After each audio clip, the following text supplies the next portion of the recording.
A warm welcome to all of you. Today we're going to talk about how to transition from a 9 to 5 to fully remote. I'm super excited about this video cuz I asked you guys in the poll on my social media, what do I need to make? What kind of video do you guys feel like wanting and what are the interests in 2025? And you kind of all voted for this video.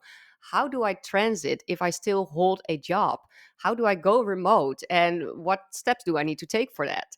So I'm super happy to make this video and we're going to dive straight into it. I do a quick introduction so you know who I am and where I come from, and then we're going to have a look at it together. I'm Idelien Everts and I'm a virtual assistant and a virtual assistant coach who helps others land new clients as a freelancer. Now, I grew up in the Netherlands and I started to travel from a very young age. When I was 23, I left my country and I moved to South Africa, where I would spend a really big part of my life, altogether 10 years. But that wasn't only that, I traveled to South America, Australia, all over the globe nonstop for almost 20 years. Yes, I'm 40 now, guys. Um, in all my travels, I worked inevitably. I studied interior designing, but I found myself very quickly in the corporate world doing customer service, sales support, HR, recruitment, anything that you can think of actually that is in a big company. Now, we all know that life throws us curveballs, and in 2018, I got into a car accident which made my left leg partially paralyzed. I had to go back to the Netherlands, and that's when a very long road of 3 years started with surgery, recovery, learning to walk again, and ending up with neuropathy. Now, neuropathy was a game changer because the constant pain really changed my way of work, and I couldn't sit for very long and I couldn't stand for very long either. That's when I thought, well, I need to maybe create my own business, my own freelance business, so I can create my own hours of work and become more and more remote because I still wanted to travel, but neuropathy makes it a bit difficult. So I kind of felt like, well, I need to start off, creating my own business. And so I did. Now, fast forward, my business is running and thriving. I have amazing clients that I'm very happy with. But now my next mission is to help as many people out there who want to also freelance, who want to also go remote and have their own business. And that is my mission now for the next couple of years. Let's dive into the course and let's look at the beginning of how to transit from 9 to 5 to fully remote. We're going to start at the beginning, and that is to have a look at who you are and asking yourself the question, is this really for me? I want to make this video with the best outcome for you. I'm not here to tell you how to run your life. I'm not here to tell you, like, oh, you have to go remote because that's the best way to live. I do not particularly like that if people say that because I don't know for you what your best way of living is. For me, it is the best way. I love being remote. I love to travel to work. I love being my own boss. But this is just not for everyone. And today, I really want you to ask yourself, is this for me? Now, I can name a whole list. I'm not going to go through all of that. I think the main things you have to ask yourself is, okay, it's going to be more isolated. So let's say you're a person and you love the office, you love being surrounded by people all day, you love to talk a lot, you love to you really need interactions.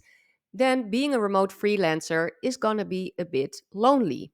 That's just the case. I spend probably 90% of my day alone. And that's something you need to be able to handle. The secondly, I think a lot of us struggle with is that you don't have accountability anymore. You are responsible for your own work. When you are your own boss, nobody is going to call you and say, listen, I need you there right now. I need you to do this. I need you to do that. That is you telling you that. um, so if you do not have that discipline, if you do not have that execution inside of you, if you don't have that accountability towards yourself, you're going to have a hard time because nobody's going to do that for you. You need to do that yourself. And I think that's a very big component of being a freelancer, a remote freelancer, is that you really have to carry it all by yourself. And you need to be able to be up for that. And then the third one is that you will always have to find clients, right? Like if you are under a contract, let's say now with your 9 to 5 job, it's pretty stable. Okay, if you do a good job, the chances are that for the next few 5 years, 6 years, or 10 years, you're going to work there, you're going to have an income, and that's all good. When you're freelancing and when you're remote, you need to have your clients, and it's not always a given that those clients will be there forever. I'm all about building long relationships, and I dive into that into another course of mine where I teach you how to land clients. If you go for the right clients, you will end up with long-term clients, meaning these clients want you for a long time and you can build up your business from there. But still, it's always a bit more risky. So you need to be able to deal with that risk and that uncertainty. So that means you have to be full on all the time. These are just the main three components that I think are really important to ask yourself, am I ready to do that? And then the last thing, it is what it is, guys. I'm not going to lie about it. You see all these social media accounts like 6 figure in 2 months and this and that. Shut the up. That's just not true. Okay. I'm here to keep it very, very real. The first year, you're going to work your ass off to get clients, to build your business, to get fully remote, and to build a sustainable business. Because I'm all about that. I am about building a very good foundation so you can grow and stay remote for forever. I want you to think of that it is going to be hard work. It's not going to just drop out of the sky and hey, you are remote. Because believe me, then the whole world would already be in that position. So it's also going to be hard work. But I'm also here to tell you, you can do it if you want it. Sky's the limit. If you work hard, you will get what you want. And that's what I'm all about. Now we're going to dive deep into the whole first lesson. See you there. To understand the power of going remote, we have to keep in mind that there's two ways about going remote. The first one is you find a remote position within a company, meaning now you have a 9 to 5 where you have to show up in the office, you need to go there maybe 3 days a week or four or full time. You're going to look at job boards and you're going to find a job that says remote and you're going to apply and so on. They will hire you, and there you go. You have a remote job. Now, the problem with this one is that you're still under a contract with a company. They decide your hours, they decide when you have leave. Usually, these remote jobs still require 1 day in the office every month, or every 2 months, or twice a week, or they still have those rules. And you cannot just limitly travel. This has to do with laws, international laws, taxes, and all of that. So, yeah, now you have a remote job on paper where you're working for a company, but you still kind of have to check in. You're not as flexible as you would like to be, and all of that. That is number one. Okay. That is remote job working for a company under contract. This is 8% worldwide, guys. So if you think about chasing that one, you're going to swim in a pool with a lot of other people because there's only really 8% of companies worldwide that offer a full remote job under their contract. So that's extremely limited. Then the other side, we have it being a freelancer. So you decide, you know what? I'm going to quit my 9 to 5. I'm going to set up my freelance business. I go after clients and then I'm fully remote. You are your own boss. You can make your own hours, your own hourly rates. Whenever you have time off, you can travel the whole world. It doesn't matter as long as you're registered in your country of origin or another country. That doesn't even matter. And there you go. So you have the remote that is under a contract of a company, and you have the remote that is freelance. Well, I think you know which one I'm going to talk about today. I'm going to talk about the freelance one because I'm a huge fan of becoming your own boss. This is something I'm just constantly talking about, and setting up your own freelance business and take it from there. Is it harder work than the other one? It is. But it gives you the ultimate freedom, and I'm all about that. I would never promote something that still keeps you kind of like locked in. That I do not want. So today we're going to talk about setting up your own freelance business, becoming that remote freelancer, and getting out of that 9 to 5. Now, let's have a look first now the most common scenario, and I took that route as well, how you're going to transit. Today we're going to talk about different ways to transit, but first I want to explain my own because that's literally proof that it works, and then we're going to look at other ones that I see other people do. I divided this process into 5 steps to make it more like manageable for in our heads. It's 5 steps we're gonna take, and we're gonna break those down as well. Let's have a quick look at it together. Step number one: before we even gonna think about anything else, we gotta register our freelance business. I'm gonna talk about that in the next slides. Then, once we are registered, we're gonna decrease our hours in our full-time job. You gotta start cutting hours so we can execute step number 3. Then we can find our first client. After we have our first client, great, we can cut more hours, and then we're going to look for a second client, and so on. And then you reach the point where you are remote. This is how the normal transition looks like if you want to do it in a safe way, right? We talk about more risky stuff later on in this course, but when we start out, I want it to be a safe transition, meaning you're not going to financially drop down too much where you're going to be stressing out. This is a slow transition, okay? 5 steps, we're going to break them all down right now. The first step we're going to take is registering your freelance business. This always causes confusion. And it's so funny because I talk to other remote freelancers and they're like, yeah, I try to explain to people how to go remote. But when I start to talk about registering your business, people look at me very weirdly. Guys, in order to become a freelancer and completely remote, you have to have your business because you need to take on clients. And in order to get clients, you need to have a legit business. Otherwise, this will just be a side hustle. And I'm not promoting a side hustle. Okay. We're promoting a business here. And I want you to have a sustainable business. So you need to register yourself. This is where a lot of you guys start to stress out. But I'm here to tell you there's no need to stress out at all. You have your 9 to 5 and you can start registering your freelance business already on the site. This is completely legal. This is how a lot of freelancers start out. They still keep their job, but they start to take on little projects on the side to slowly transition. Okay, it's not against the law.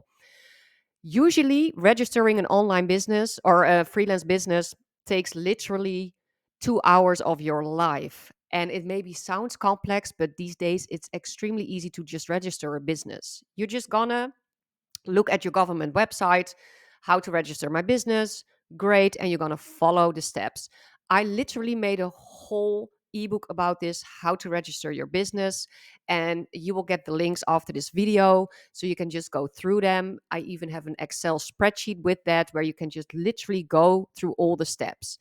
The main part is that you're going to register yourself as a freelancer. So you need to look in your country, which, I know for America that's probably LLC, or look at what the best way for you is, but you need to be able to freelance. That's really important. Once that is registered, and it literally can take up 1 hour of your life, you're going to apply for a bank account. Super important, guys, because we need money, right? We need clients to be able to pay us. So that bank account, do it straight away after you have everything registered. Okay. In all honesty, that's all you need. I thought it was way more complex, but all you need is to register yourself, get a bank account, and you're good to go. Now, what I do want to mention is that later on, of course, you're going to get clients, you're going to work with all of that, you're going to work with invoicing, taxes. If you feel like, oh, that is just way too much for me, what I did in the beginning, I very quickly got myself a bookkeeper. He was not that expensive. And I felt I'm just going to invest in that, and I learned this bookkeeping program that he worked with. He showed me. I did that like on a Saturday evening. I just got into that, and I got that bookkeeping right like on top of it straight away. So I had like my company registered, my bank account, my bookkeeping was all good, and I'm ready to go. I don't have to stress about that anymore. If you don't have money for a bookkeeper, don't worry about it. These days, everything is super, super simple. And I got to be honest, if you're going to freelance or you're going to be out there, it's constantly about learning new things, new programs, new software, new this, new that. So already adapt to that, think like, okay, you know what, I'm going to just on a Saturday learn about this bookkeeping program. It's literally putting an invoice in there and everything is already automated. So don't stress about learning new things. This is number one of going remote. Register your freelance business. And if you can, do it today. And even if you don't have clients for the first 4 or 5 months, like I did, it doesn't matter. It's already standing there, meaning anytime you can start to execute. Okay, you're registered now, which means we can start to slowly transition and go after that remote freelancing. Before we start, I want you to take a piece. Sorry, sometimes my English really.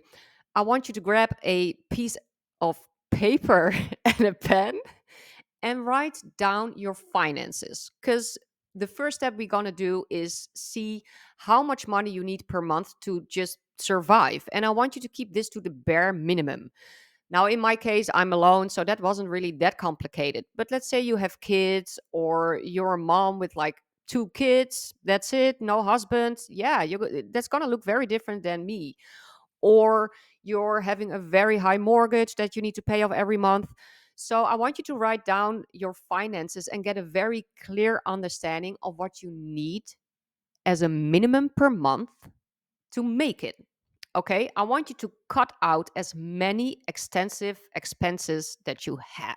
Okay, for the next 6 months, it's not going to be new clothes, it's not going to be all these extravagant things, because we want you to really focus on the business and save as much money as you can. Once you have that clear, that's good to know, because you know at least how much your income needs to be in order for you to monthly survive.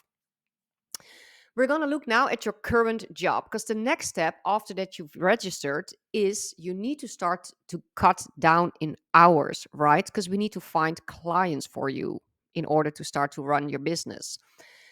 Now, I made some steps here, as you can see, and we're going to go from the bottom up to discuss them.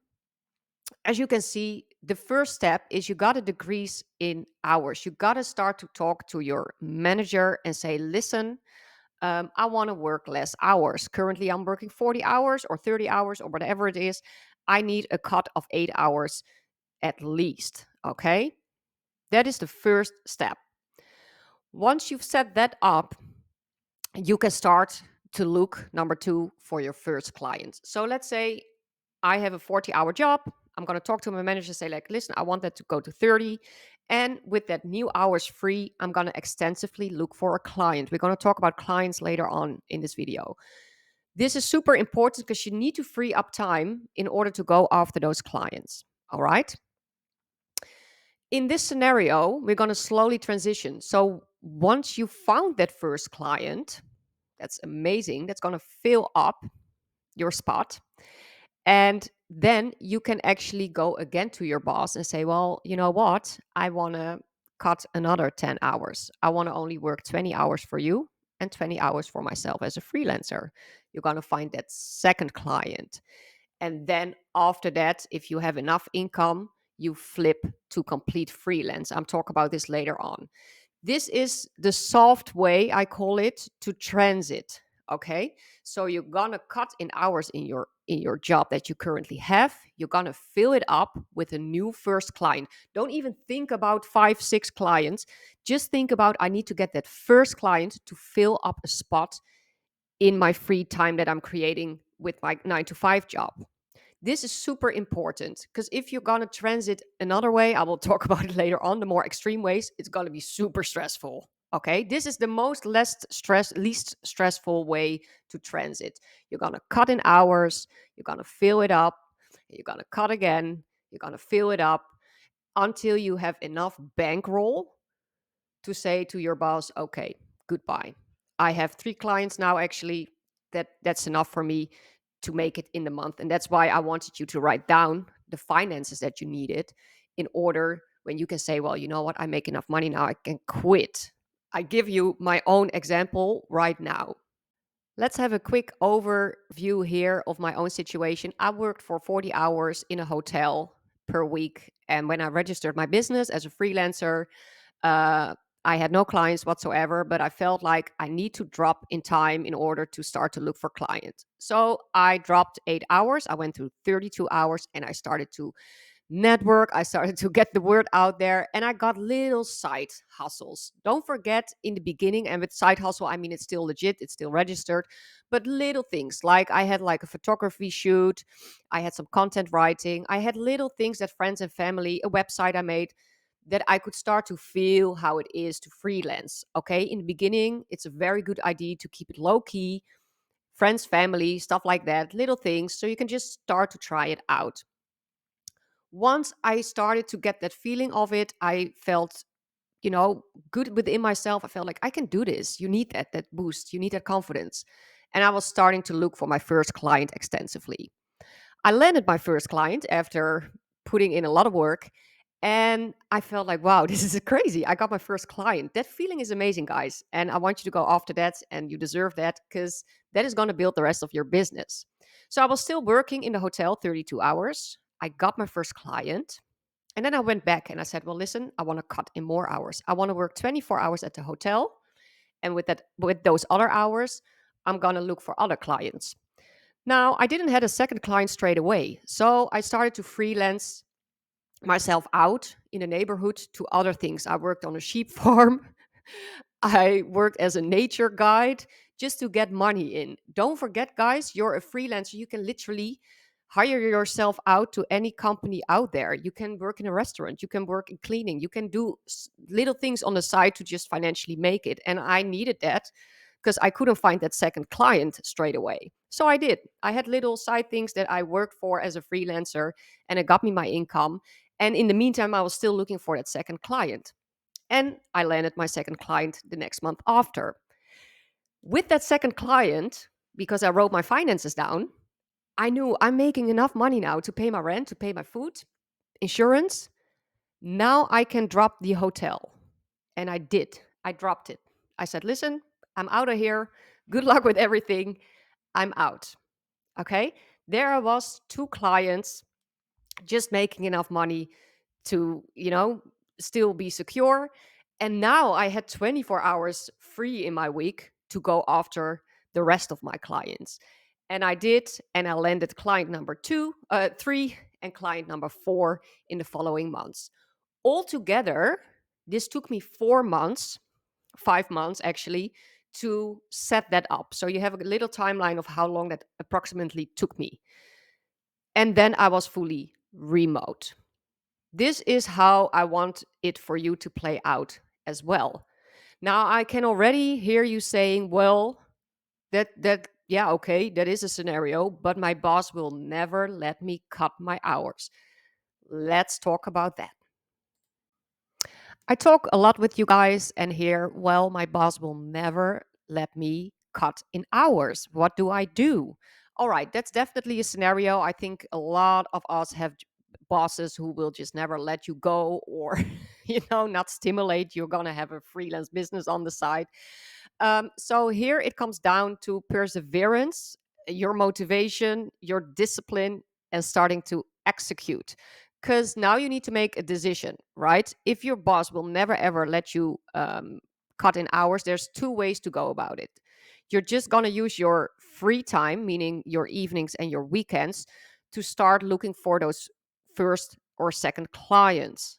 That means you're going to go into work weeks that are 60, 70, 80 hours a week. I did that. And I can tell you, it's not for everyone. It's hard work, it's tiring, and it's something you really need to be able to do without burning out. So that would never be really my suggestion, I guess. But if you feel like, well, I'm up for that, I'm just going to give that a shot, be my guest. Second scenario is that you tell your boss, well, okay, if you're not going to cut me any hours, I'm going to look for something else. Don't have to tell them that necessarily. You're just going to look for another job that matches your finances and that is easy to execute. Now, when I worked in a hotel, I didn't tell you that, but I started as a receptionist, but finally I kind of like degreased into cleaning toilets. Yes, guys, I was cleaning toilets for 1.5 years in a hotel. Okay.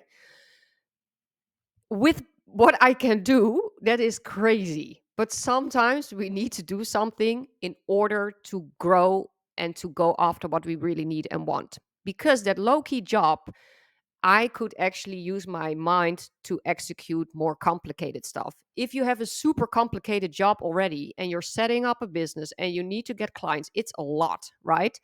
So if your boss doesn't want to give you those hours, you can say, well, listen, I will find another job that gives me those 25 hours. You look for a low key job, meaning something you can easily execute, that you don't have to think of too much, and that gives you enough bankroll to survive for the month. Go after something that you feel is easy to get and you can set yourself up quickly. Okay. And then for the hours that you want. So you're going to look for a part time job or hours at least less than what you're coming from.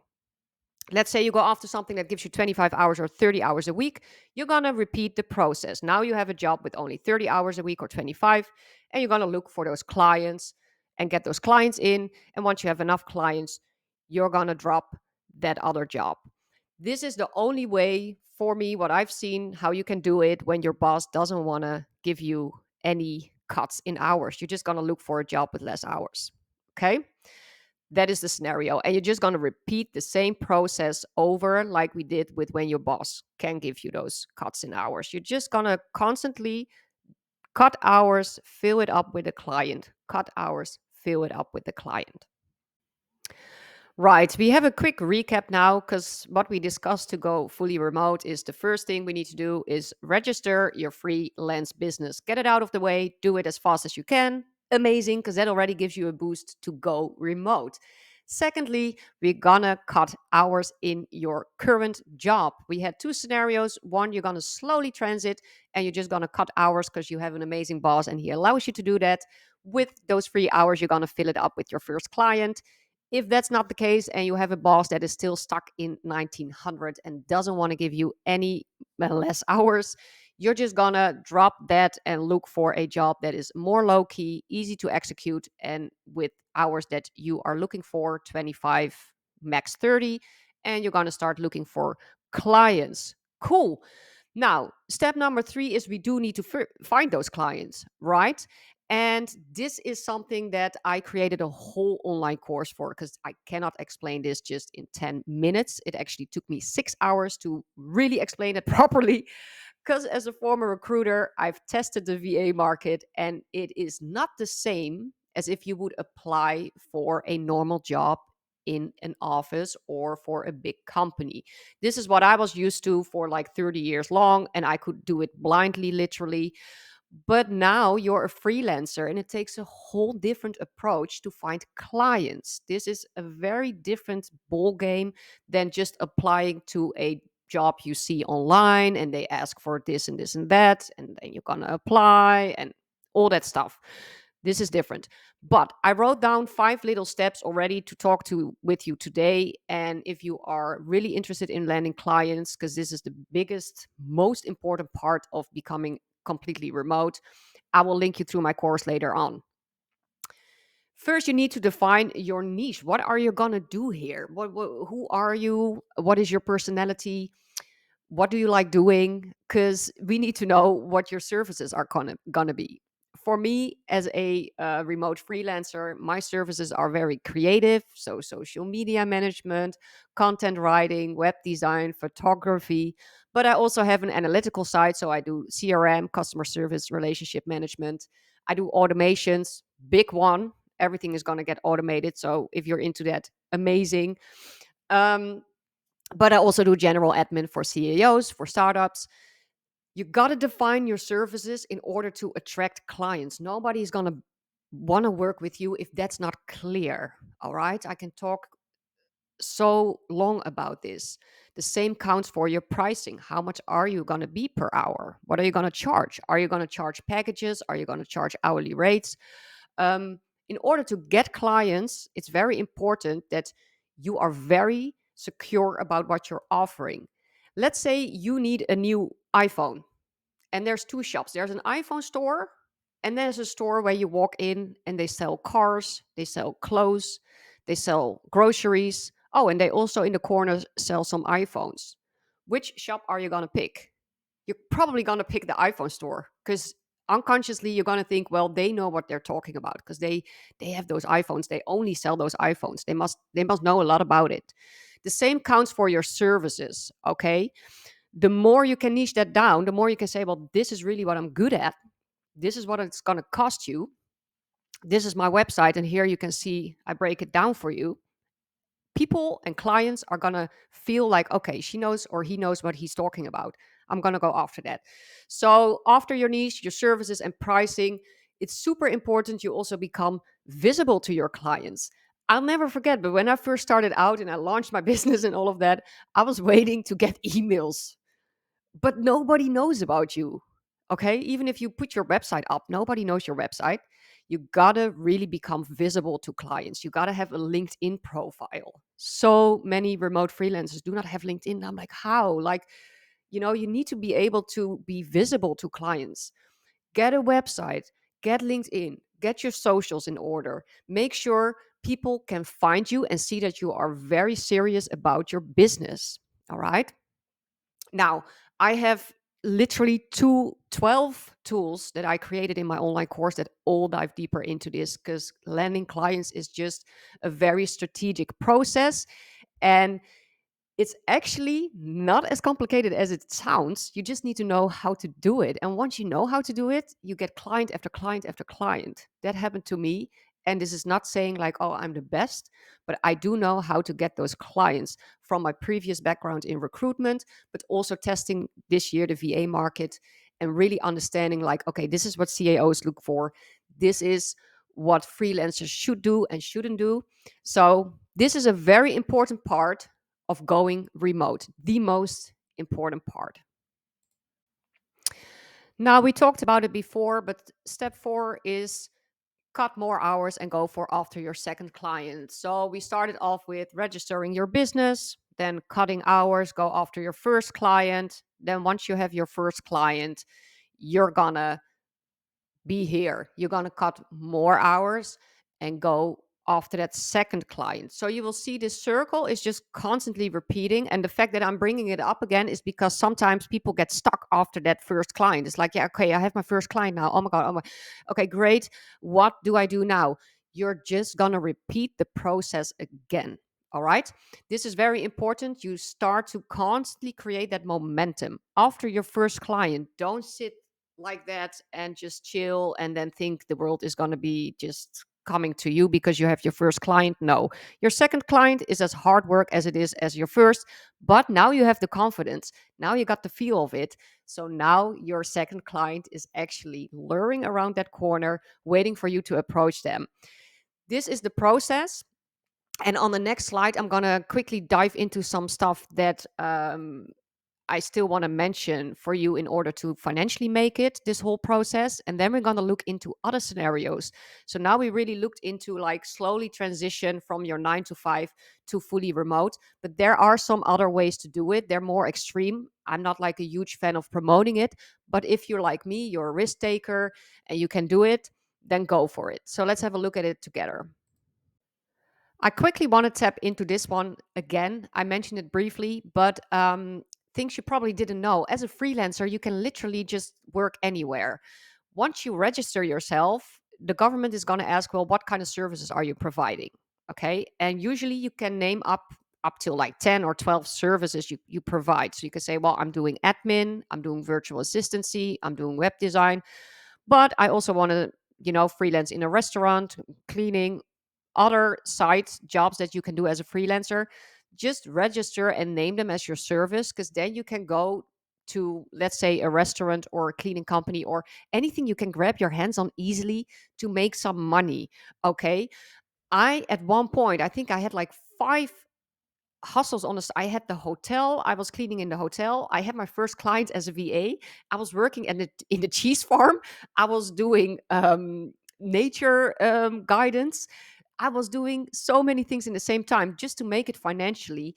And I want to promote that because sometimes we think like, oh my word, I registered myself as a freelancer, as a virtual assistant, and now I need that first client, but I also need more income and boom, boom, boom. Once you start to register yourself as a freelancer, the world is yours. I try to repeat this over and over because it gives you all the freedom to work for anybody and rent yourself out, hire yourself out to anybody, anything, to get that money in. And the feeling of freelancing, even though it's maybe not necessarily straight away remote like I did, I needed to go to the cheese farm to be there physically. I needed to do the nature walking physically, but I was freelancing. I would write my invoice every month to them. I was already my own boss. And that feeling, you need that. You need that reality to kick in like, whoa, I can be that freelancer. This is my way into freelancing. And you get more and more confident in yourself. And that confidence is so needed to execute and land clients. So keep this in mind, that you can freelance your way out of your 9 to 5, and it doesn't necessarily have to be straight away with a client online. It can also be other things on the side already in your neighborhood or for friends or family, that you already start to hire yourself out as a freelancer and get that feeling of becoming your own boss. This is so, so important, guys. Okay, we're here in the part where I'm going to explain two other scenarios of going remote. If you think the slow transition is just way too long of a process and you already fall asleep with me explaining everything, there is two other scenarios. Now, I want to say this, I'm not responsible for your life, for your finances, for the decisions you make. These are two options you can try out and execute, but I want to say they are way more risky and they take a very, very hardcore approach. We discussed number one, if you look at that, you're going to scale down in hours and transit slowly. If you look at the blue stuff, you're going to scale down 8 hours and then first client. After first client, you're going to scale down again and boom, you are remote. Amazing. Okay. Then option number two, you have money in the bank account. Amazing, because who has these days, guys? Let's be honest, life is extremely expensive. But let's say you have whatever, 40K, 20K in your bank account, and that gives you enough space to not work for, let's say, 3, 4 to 6 months. Well, then it's kind of easy, right? You can tell your boss, hey, you know what? It was amazing meeting you. I'm out of here. You're going to quit completely your 9 to 5 from day one, and you look for clients full beast mode. Okay. Meaning you registered your company as a freelancer and you're just going to go after clients extensively because you don't need income for the next following months. This is a scenario. I've seen people do this who said, well, I just quit my 9 to 5. I had some savings in the bank account and I went full on and I got my clients after a few months and here I am completely remote. Amazing. Is this a scenario that you would say and really like promote? No, I don't, but it is just an option. Okay.